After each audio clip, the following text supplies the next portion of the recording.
Good evening, David. Hi, good evening. Great to be here. Welcome to Mumbai. Thank you. So I'm looking forward to having great conversation with you and learn. And also, there are so many of our viewers.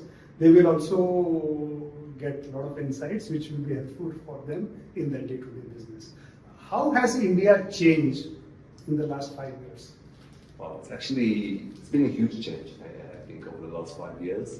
In general, events are speeding up. Things are happening a lot quicker over the last few years. But naturally, the introduction of lab-grown, which I think sped up the point that it really started becoming something significant was when, of course, De Beers announced Lightbox back in 2019. And I think that was the turning point for the LGD. And from that point onwards, actually, there was huge change in the LGD. And in the past year or so, when now engaging with a lot of the LGD players, you can actually see that they were engaged long before that, 2013, 14, 15, and 16, long before the Lightbox was introduced. But it was all under the radar. It was all behind the scenes. LGD was not well accepted. And the introduction of Lightbox changed that dramatically. But I think it wasn't really clear to the market because of COVID. COVID, obfuscated, what was happening because of everyone was focused on COVID. But during the COVID period, that was when we saw, the significant change in the lab activity. And then once COVID was over, all of a sudden became apparent. So there was that huge change during that period from 2019, 20, and 21. And last year, when it now became clear that lab-grown is a significant force and a significant player in the industry. In parallel to that, we also saw in the US market the acceptance of the lab-grown. So in the last few years, whereas if you talked about 5 years ago, lab-grown was not really accepted in the US market. The US retailer was fairly against the lab-grown, didn't already accept it, didn't understand it, and therefore I think was maybe a little bit afraid of it.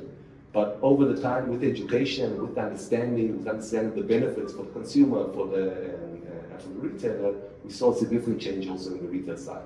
Okay, and I think those two combinations of a really significant push on the growing side, the manufacturing side here in India, together with that change in the retail side, that's what brought it where we are here today. Point well taken. I have gone through your websites and your products. What I find that while Sarine Technologies is a global player and very respected name, but you have a very wide range and portfolio of products. So if you consider the diamond journey, right from inclusion mapping and planning until the diamonds reach the retailer, you are present everywhere. So I was wondering, since you have so many wide array of products, as now you are in services as well. So being a consumer marketing professional, what I have learned, not only in the classroom but in practical example also, that focus is the key. So if I may ask you a theoretical question, how will you describe Sarine in one sentence or one word? So we see ourselves as a one-stop solution for diamond technology. That's where we see ourselves. And that means that we need to be able to provide solutions from the source, whether that be in natural diamonds at the mine, or whether that be the lab-grown of the grower, all the way down to the consumer. That's where we see ourselves. Now, of course, we cannot do everything all the time, and we need to put focus on different areas. And at different stages in our journey, in our development, in our evolution of the company, we have put different focuses on different areas. Today, I can say we're putting a huge focus on further downstream. It's not that we are not involved, engaged, and continue to add value to the manufacturing process, which we are, but we have put a huge focus further downstream. Two of the areas that we are dealing with is grading, automated artificial intelligence-based grading, so creating technology that enables grading diamonds in a very consistent and accurate way. And the second part is traceability, the ability to track the diamond throughout the pipeline. So these are two areas which we have a lot of focus today. Both of them are relevant for natural diamonds. I think on the lab-grown diamonds, the grading is much more significant because in lab-grown diamonds, you need a very cost-effective solution for grading. You need very quick, very consistent, and I always say grown by technology and graded by technology. So it also fits the narrative of lab-grown diamonds. Correct. So you are absolutely right that if you consider either a man-made diamond or a mined diamond, the production process is exactly the same. Very similar. Yeah, the natural diamond and lab-grown diamond, if you see the prices, a lab diamond will cost significantly less. It's a fraction of the cost of a mined diamond. So your machines, they need a huge capital expenditure and investment from a grower or a manufacturer as well as a cutter, all across the spectrum. So I was wondering if you have done any product innovation, technological innovation, which will bring down the cost of investment for the lab-grown fraternity. If you have that, please share. Absolutely. So no doubt there is a big difference in the cost of the raw material, and the product is at a lower price point, and therefore it's clear that the technology also needs to be at a lower price point. And we've actually invested a lot of time and money and development in adapting our products for the lab-grown segment, whether that's products in the manufacturing segment in order to plan and manufacture the diamonds. So we have much lower cost products in order to serve that market. And also in the grading segment, naturally grading in the lab-grown segment, the report cost needs to be significantly lower, and we're significantly lower in terms of the report price. Because of the fact that we use technology, we don't need expensive manpower, expensive people, graders that we need to train, have fairly high salaries. It's all based on technology. And therefore, we can actually provide a very high level, high quality grading report at a very low cost. So you recently acquired, I think 6 months ago, GCAL. And do you have any plans to offer the services of GCAL to India? Absolutely. This is exactly our plan. GCAL, especially in the lab-grown segment, not only, but especially in the lab-grown segment, have a very strong brand position in the US market. Naturally, today, the US market is the main market for lab-grown diamonds. And therefore, we look for a way, how can we provide our grading technology that would be also accepted by the US retailers. And GCAL, because it's so accepted by the US retailers, was exactly a perfect match for Sarine, and that's why earlier this year we announced that we're acquiring GCAL, and today it's part of the Sarine group. On the other hand, GCAL always had a challenge in how to expand and how to grow. Because of their philosophy that they want to keep and maintain quality all the time at a very high level, they never expanded beyond a single grading lab. And why? Because the moment you start creating additional grading labs in different locations around the world, you lose a lot of your control over quality, because it's very difficult to maintain quality in different locations by different teams. Grading manually is not consistent. Therefore, the combination of GCAL with their very strong brand recognition in the US market, together with the technology that enables us to put the technology at different factories anywhere around the world, especially here in India, enables us to create a win-win situation for both sides. So actually, we are currently, during my visit here in India this week, we've been discussing with a wide range of the different lab-grown manufacturers and growers how to utilize the technology for grading in the factories while utilizing the strong GCAL brand for the US retailer. So yes, we will be issuing grading reports based on our technology and the GCAL grading brand. We actually rebranded it to GCAL by Sarine. Yeah, I have seen that. What I like about GCAL's positioning is they don't call themselves the report which they come. It's not a grading report, it's a grading certificate. Exactly. And they also give a guarantee, which is a very good thing. But I have also read on their website that they have no plans of opening offices apart from the US. So if I understand correctly, all the grading will be done e-grading, right? Yes, correct. So in terms of expansion of labs, again, I'm not sure that there's not a need, because not everyone maybe has the need or ability to acquire the technology. So maybe for very small customers, there will be a need for additional grading labs. But the objective is to actually create a virtual grading lab in every client. So think that that's how we look at the e-grading, basically using the technology, putting the technology at the client. The client then will scan the diamonds, we capture the data required for grading, it goes up to the cloud, and then we're able to grade it using our AI-based grading algorithms. So think of it creating, rather than the typical lab that what people have grown to know over the last years, think of it like a virtual lab in every client's factory. Okay, I want to understand one thing. I understood the concept totally. Let's say you want to do e-grading, a manufacturer wants to do it. or a retailer wants to do it.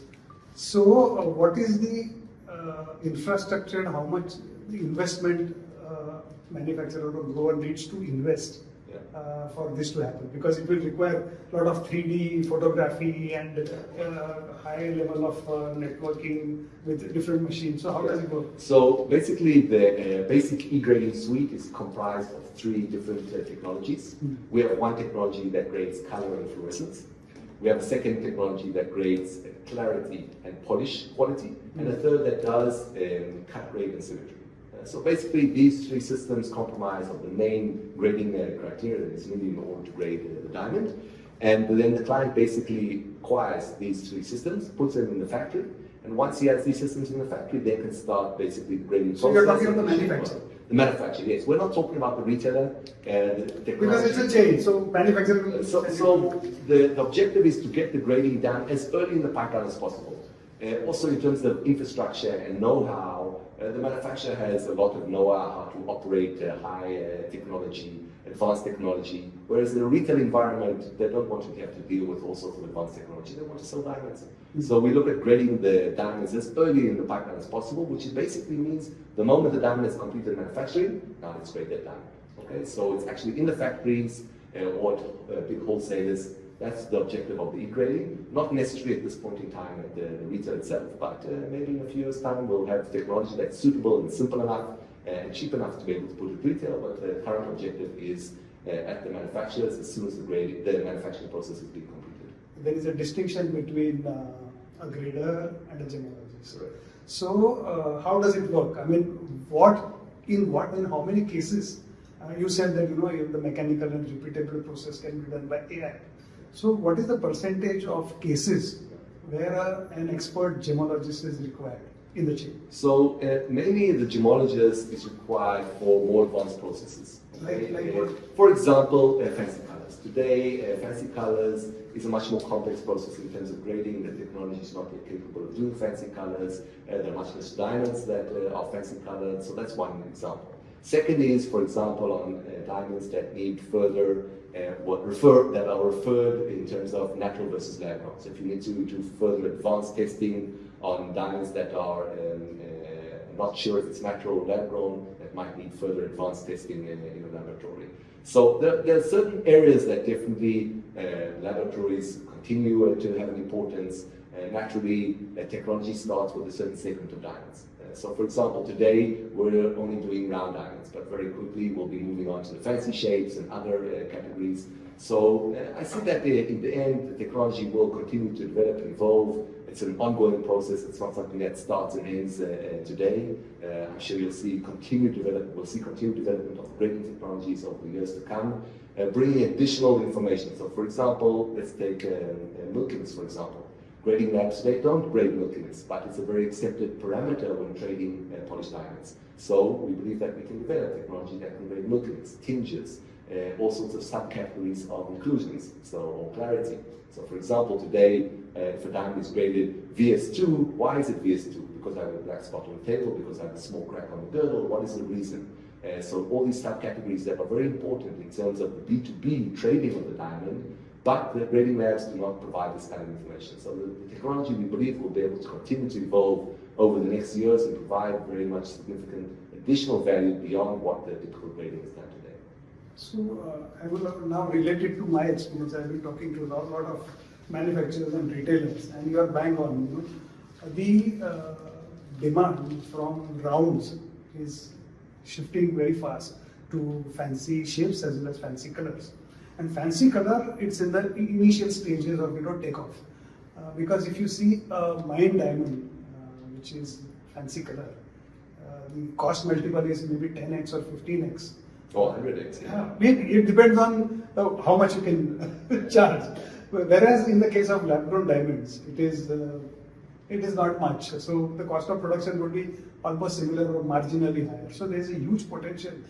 Absolutely. Look, we are really running fast. We've put a lot of our focus in the last year into lab-grown, focusing a lot on the segment because we believe there is a significant potential for technology to contribute and add value to the segment, and therefore we're putting a lot of our focus over there. On the other hand, we believe in quality technology. We're not just there to do it and do it quickly, but not a quality product. So naturally, we want to give the best product in the shortest time possible. And I think this is going to be a journey. It's not just today or this year or next year. Sarine's been in the diamond industry for over 35 years nearly today.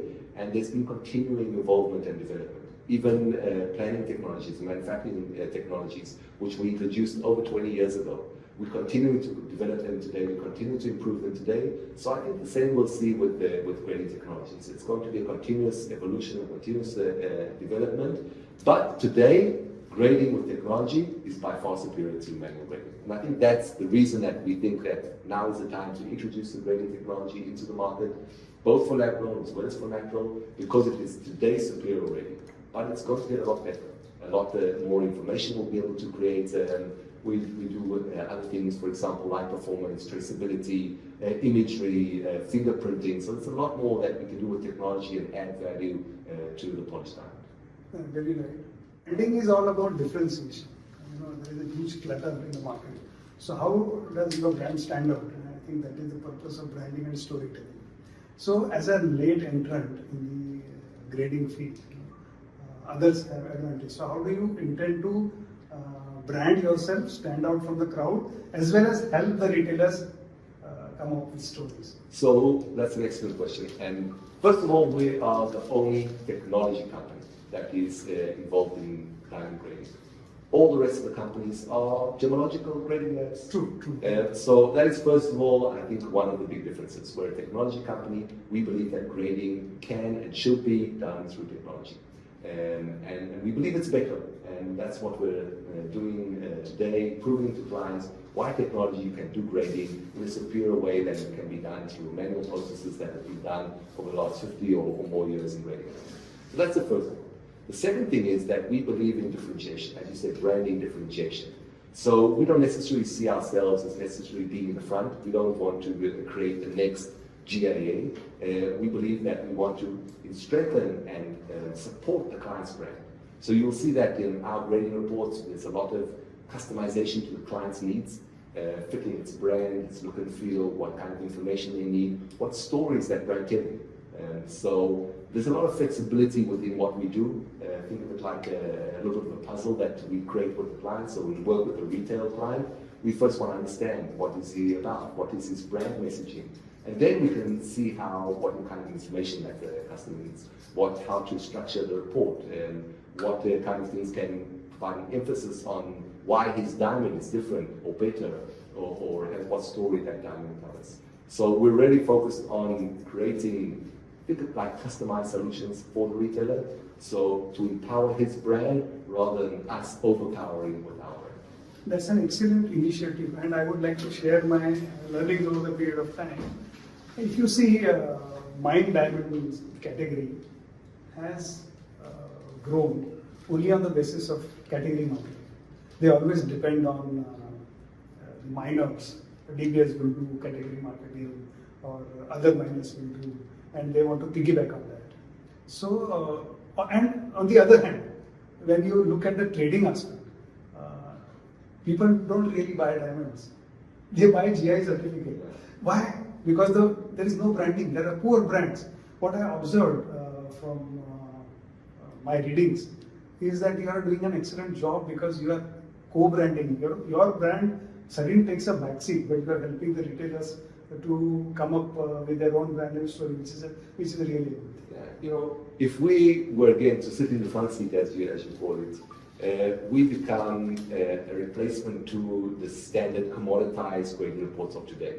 We don't want to commoditize diamonds. We think that once you commoditize diamonds, the only aspect then now becomes price. If I walk into a store and I see two diamonds with the exact same grading report in two different stores, what is the difference between these two diamonds?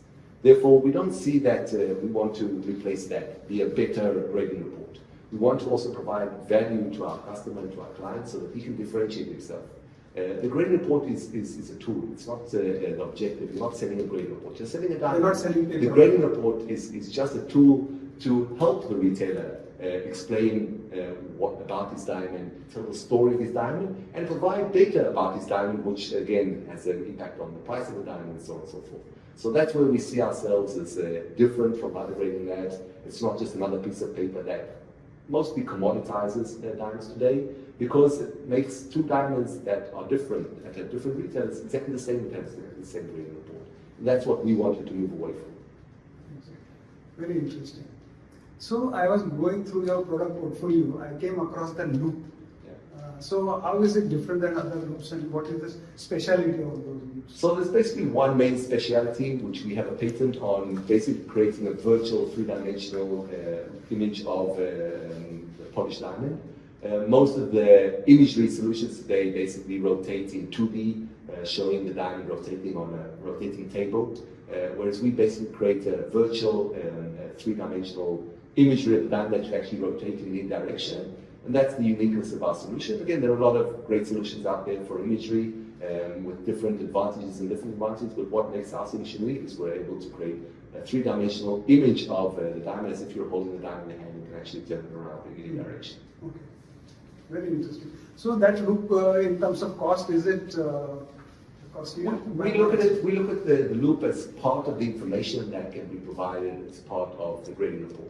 Again, to create that experience with the consumer that he can now look at his diamond, because holding a diamond by consumers is very difficult. They're very small, they don't know how to hold it, they don't know how to look at it. The 3D loop enables you to basically look at the diamond virtually on a digital representation and be able to interact with it and turn it around in different directions, see the diamond.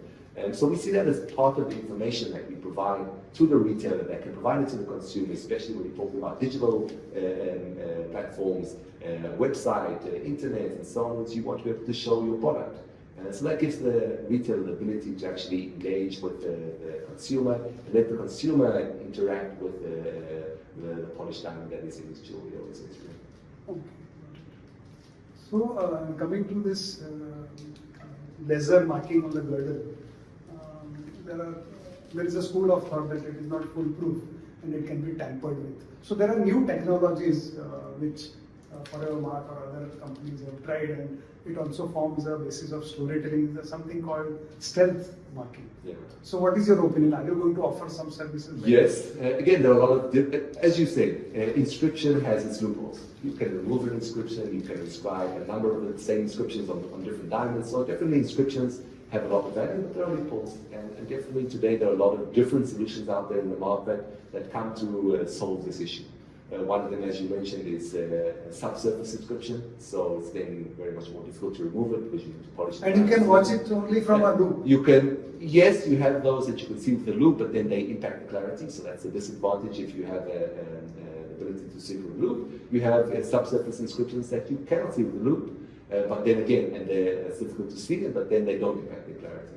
We actually believe in a different direction of not necessarily marking the diamond, but creating a digital fingerprint of the diamond. So we have technology today that creates a digital fingerprint of the diamond, similar to a physical fingerprint, that we create that digital fingerprint, we store that fingerprint like you would store your information about the fingerprint at passport like control. The police department. Passport control, when you leave the country, every time you put your hand or your eye, it depends on what country, and it checks who you are, right? So we believe that that is a much more effective way. You don't need to mark the diamond, you don't need to do an inscription, and you cannot change it, just like you cannot change your fingerprints. So a digital fingerprint, we believe, is a much better way of basically the security solution of how to identify a polished diamond. Okay. So what we find today is whether it is mined diamond industry or mad diamond industry, everybody is talking about traceability, transparency, sustainability. So what are your views on sustainability, especially for the lab? Yeah. So, look, I think if you look at the world today, sustainability, all the different aspects of ESG is not something unique to the diamond industry. You can look at many different industries and you see there's a lot of focus on different ESG aspects of different industries. I think as a luxury industry, whether it be lab or whether it be natural, the diamond industry has a significant importance of also responding to the needs of today's consumer, which have put a lot bigger emphasis and a lot more focus on different ESG aspects. And ESG is not a single, it's not just the environment, it's not just energy, it's not just how you take care of your stakeholders and employees, governmental, it's a lot of different aspects. And I think it's very important because today's consumer definitely looks at this aspect a lot more significantly than many years ago. Companies today put a lot more importance, and therefore I think both in the lab-grown segment as well as in the natural segment, it's an important factor. What I do think needs to be done on both sides is a lot more transparency. There's a lot of talk, a lot of, I would say, a lot of slogans that is being used on the sustainability side, but not enough ways to back up the information. So I think there needs to be a lot of work to organize how people talk about sustainability, how people can actually prove and stand behind what they say, and then I think it will have a lot of value. But today I think there's a lot of talk about it, but not too much action. So I think that's where we need to put a lot of focus, both on the lab-grown side as well as on the natural side. And then sustainability will have the impact that I think it can have. Okay. I'm learning a lot of new things from you. Thank you so much. Just a dumb question. When you're talking about the traceability of diamond, which is, I think, very important, are you using blockchain in the journey? How do you? So important to understand, blockchain in the end is the technology how to store and access data. Digital ledger. So are you using it? No, we're not using it because in the end we don't see blockchain as a solution for traceability by itself. Okay. Why? Because what is really critical in traceability is where the data comes from and how you're validating the data. Okay, so if I put into a blockchain and say this diamond came, let's take on the natural side, this diamond came from Botswana. How do I know that this diamond came from? Who's checking that the information that I put into the digital ledger is correct? So we're focusing in our traceability solution on being able to verify the data. Okay, and the way that we do that is the data comes directly from Sarine's different technologies that are spread throughout the pipeline, from the mines all the way down to the polished diamond. And our systems which gather the data are able to track that diamond to our systems without the involvement of the different entities on the pipeline. So we don't use any declarative data, it's all verifiable data. Now, once you have that verifiable data, you can now put it into a blockchain. We don't do that because that's not our forte, that's not where we focus in terms of our development, but we do work with blockchain platforms and integrate our traceability information into a blockchain platform. And then you can get the best of both worlds. So our focus is mainly on the ability to use the data that is being created. We have about, every year, over 100 million diamonds going through our technologies. So we have a lot of diamonds going through technologies, so a lot of data along that pipeline, and then utilizing that data to track that diamond without having to get declarations from the different entities on the pipeline is where our strength is in terms of traceability.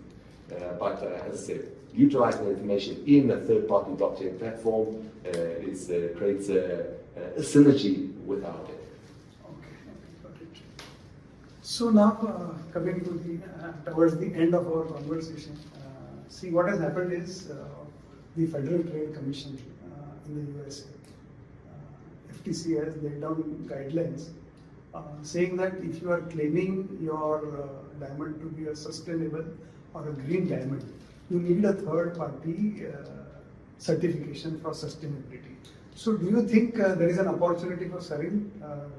Yes, I do think so, and I think it connects to your previous question with regards to traceability. Yes. So again, we're not an entity that checks if you are a sustainable company, but the ability to connect that specific diamond that is coming from a sustainable company or coming from a sustainable grower, I think that is definitely an opportunity, because you can do that with technology. You can do that by utilizing the data that is created on the pipeline to track the diamond. And then it's easy to say if this diamond was manufactured by yourself and you have sustainability accreditations, you can say that this diamond was manufactured sustainably.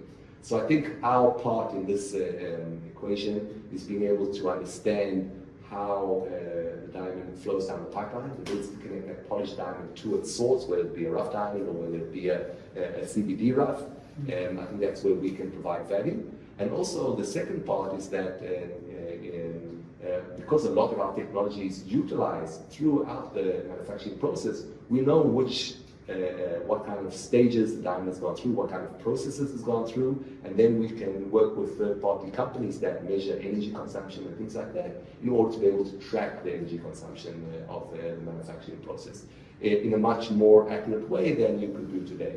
So I think we do have definitely a part that we can play over there, but we cannot provide all the different components of that kind of solution. We need the third-party companies that can really audit and check different sustainability parameters of the different entities along the pipeline. So we discussed, briefly mentioned actually, about the origin and the provenance. Yes. So coming from the marketing side, what stands apart in the watch industry?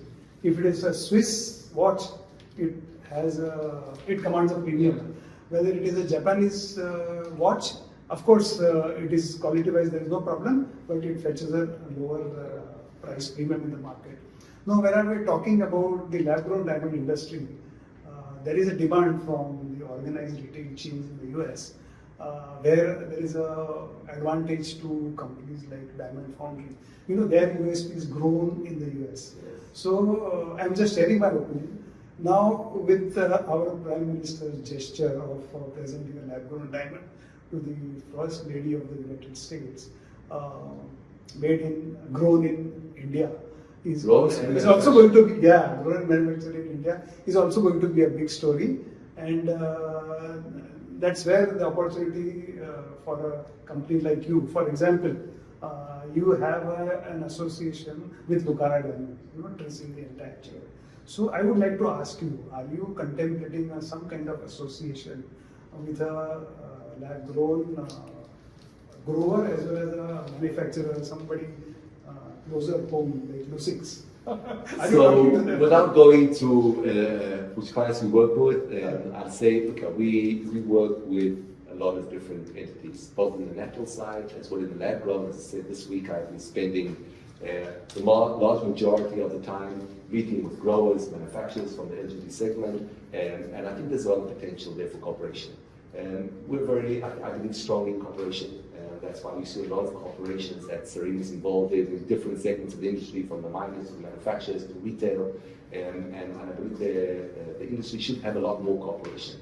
Therefore, it's an open invitation to anyone who thinks that we can add value. Of course, this needs to be a win-win for the partner as well as for us, but I think there's a lot of value that can be created, and I'm sure that we'll see different corporations, different kinds of things like that going forward. So Indian growers also have a hope of collaborating. Not only they have a hope, the door is always open. Okay, great. So now my last question is a little sensitive. It is about intellectual property rights. Yes. I'm sure India is a very challenging market for you, but fortunately you have won some cases. So what is your message to the industry? Okay, I think my message is that in order to develop technology, it costs a lot of money. R&D has a significant spending. We spent over the last decade over $100 million in R&D. We are a technology company, therefore we have to develop new technologies. We always want to be at the cutting edge, and not all technology succeeds. So you need to invest. Sometimes it succeeds, sometimes it doesn't succeed, and we need to continuously invest R&D in order to bring and have that cutting edge. I think that technology, especially for the Indian diamond industry, has created a huge value, whether it's our technology, it's other technologies. And therefore, I think in order to be able to continue investing, when you move to utilizing technology that infringes on IP, you damage the future of the industry. And therefore, I think that it may be a short-term gain, but it's a long-term loss for the industry. And therefore, I would recommend to the industry that in order to maintain their cutting edge, they need to be at the head and the edge of technology. They need to have the best technology out there. And without companies like Sarine and others that invest significantly in R&D, they'll lose their edge. So I think it's better to look long term. Yes, it does cost more technology that is developed and has to bear those costs of R&D. But in the long term, it sustains that edge for the industry. So I think it's not a good business decision to use powerful technologies, because in the long term, that has industry, whether that be natural or lab grown. But on a positive note, Indian judiciary has helped you. It is impartial, and I think you have won the first round. So it was very nice talking to you, and I hope to interact with you in future as well. It's been a pleasure. All the very best. Thank you very much. Great.